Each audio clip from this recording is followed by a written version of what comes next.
I always say, hey, look, it's in a tight situation. He can't hit a home run if I roll it to him. Yeah.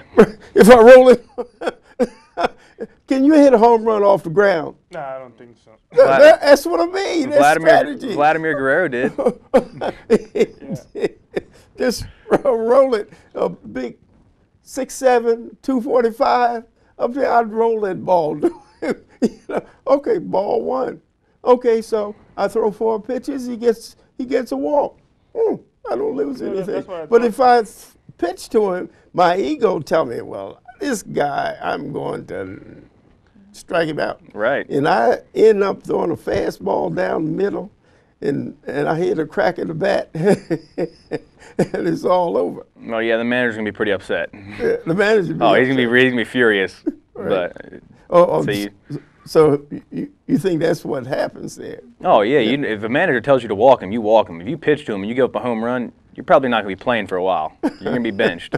Yeah, it's just pretty much that's you gotta understand the situation of the game. I mean, for the pitchers, like the hitters, you gotta learn from the game. Like if I'm hitting, there's 2 outs, and runners on second, and the first base is open. You know, a good pitcher, I know that how they think, cause you gotta try to think ahead of the pitcher. Me as a hitter, you know, so he like first base is up and I'm hitting good. The guy behind me, he's it's okay, you know. So first base is up and he's gonna pitch around you. Okay, supposing you're on base, and what happens is that you're on first base, and the coach tell you not to steal, you know, stay home, because they say, well, you know, you're not a base stealer, okay? So what happens, you look around and you see this first baseman or second baseman playing, you know, deep in the hole, and you decide to say, hey, I think I'll steal this base. Do you get fined for that? I mean, no, it's like, as I told you, you got to know the situation of the game. If you're a fast runner, you're going to steal. If you're slow, you shouldn't be stealing, you know. I steal once in a while, but that's a good point you just said. Because once in a while, when I see a pitcher in his lineup, like 1-7, 1-8, and I'm slow to home play, I just take off. I got 4 stolen base. I'm not a base stealer. Right. You know. Exactly. In other words, you catch the defense off guard. You know? Right. And that's our job, to mix up and not stay in the same rhythm. Like that's our job. Our job is to hold the ball for 1 second, throw home, come up, come set, check him, maybe hold it for 5 seconds, and don't throw home, and make the batter step out of the box. Then come set, hold it for 3 seconds, throw home. We got to keep the base runners on their toes, like they don't know what's going to happen, whether we're going to pick off, when we're going to go home. Because if we get in a rhythm where we come set and throw home, and we come set and throw home, well, I do it for a 3rd time. I come set without holding for a second, go home. No matter how fast or how slow the person is, he's going to be safe at second base. Yeah. Well, the same thing.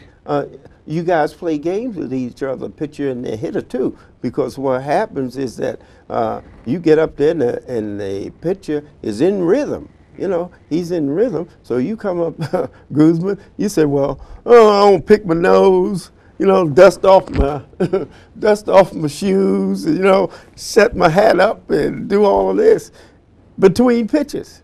But I mean, the only thing the umpire can do is say, hey, step up, right?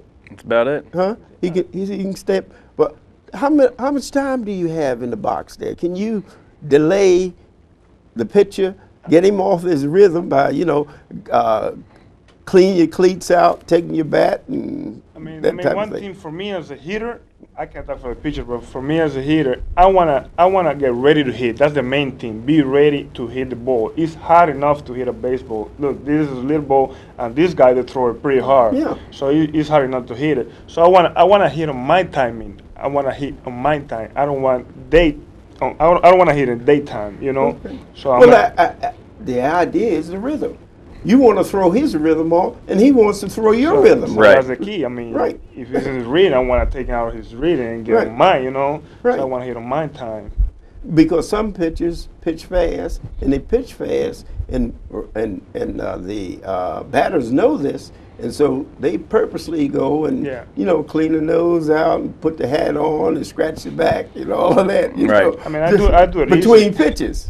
That's where you're ready to go. You're ready to go. Some of the pitchers are ready to go. Right. Boom, boom, boom, boom. If That's the batters stay in the box, they throw right away. Right. That's kind of because I work fast as a pitcher. I like to get on the mound and get my job done, get each pitch going, hop back on the mound, and you get the game moving. So that way my teammates are always on their toes and they're ready to play the game. If you're up there and you're taking 35 seconds a pitch, they start to get flat-footed in the outfield and stuff like that, and then they're not ready for when the game calls. So like we don't want that. And then on the other point about the hitters, he doesn't want me to be in the rhythm, and I don't want him to be in the rhythm. So we kind of try to knock them off by like whether it is if he's comfortable in the box and he's feeling like he can hit the ball wherever he wants off me. Well, that's the whole point of us brushing him back. That's why we throw up and in to try to get them off, so they have to move their feet. So that next time they step back in, maybe they're not as comfortable. So they don't dig in. Right. So they ain't digging in. Right. So he gets up. Guzman gets in there and he scratches a hole for his right foot and scratches one for his left foot, and then he's set and he's got all that power in his shoulder. He want to put everything behind it. He want to put 245 pounds behind this next ball,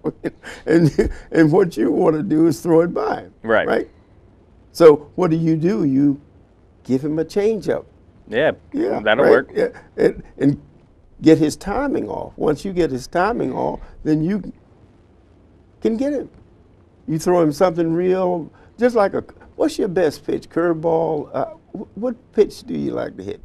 I mean, I really just try. I don't care if it's a curveball, a changeup, or a fastball. I just look for something that I can handle. I got long arms. I got a pretty big bat, Yeah. So I just look for a strike. You got a big bat, and due to the fact that you're 6'7", 245, you got a lot of weight. Yeah. He can cover a lot of the plate. You can cover that plate. What size is that plate? 17 inches. 17 inches or 17 inches. You got to call that. See, that's pretty tough. See, isn't that right? Yeah, that's why we try to throw something that starts in the zone but doesn't end up in the zone, so that they chase it. That's why we want to get ahead 0-2. That's why you want to hit the corners. Right. See, a lot of the fans don't understand. If the ball is not directly down the middle of the plate, that's a strike. But if it hits corners, you hear the fans, yelling, "Hey, look, there's a ball." They really act up. Right. Oh, okay, the other thing, what about the fans? How do they affect you when you're doing well and not doing well? When they start booing you when you walk two men, or they start booing you when you have strike two on you and you miss the ball. Yeah, that's what they always say, that baseball is a lot percent up here. It's a mental, you gotta stay focused, even if you're doing good or doing bad, you gotta keep doing the same thing you always do. Concentration. Okay, well the fans know this. This is why they try to break that concentration by calling you names. Right. They call you names, right? Sure. And you should be, coming up, if you have any chance, if you want to play professional baseball, you should be, like you said, mentally tough enough to where, whether you have a bad game or good game and you walk guys, even if they're heckling you and you do bad, you didn't do bad because they were heckling you. You did bad because you just did bad that day. So you hear them, but at the same time, I'm so focused in on, the batter that I'm facing and trying to throw a strike and get out of this inning to give my team a chance to win the game that I really, what they're saying out there, I could care less. It doesn't get to me in that way. You hear the good stuff and the bad stuff. Yeah, you right? hear everything. Yeah, right. That's what I mean. Because when you come, for instance, that coach takes you out, you hear some boos and you hear claps, right? So you just go down and forget it. Same thing with a hitter. You go up and the bases are loaded and we're behind two runs and you strike out and they boo you all the way to the dugout, right? It's definitely not, because you're trying to try to hit the ball and you just can't do it in that situation for your team, and it's tough sometimes, but you just always gotta, keep your head up, and that's what makes you a professional, right? Keep your head up. Right. Okay, now, Spoon, tell me, how would an individual, a young man, get into baseball? What kind of preparation does he need? Well, if he's younger, the first preparation would be, if he's playing high school ball or he's playing rec league, would be make sure that you're keeping your grades in order, because you're not going to get any chance at playing professional baseball if you can't get through high school. Because you get looked at by scouts in high school, you get looked at them in college. So the ultimate goal is to play in both those levels, so that at some point, if you are good enough, someone sees you. So grades is a huge point that you got to make sure that whether it's honor roll or C average, you have to be able to make the team, because in college and high school, just like anywhere else, if you're not carrying a 2.0 in high school, you can't play baseball. That's how it is. In college, sometimes it's different. It's a 2.0, but even some college coaches will say, well, you're not playing on my team if you don't have a 3.0.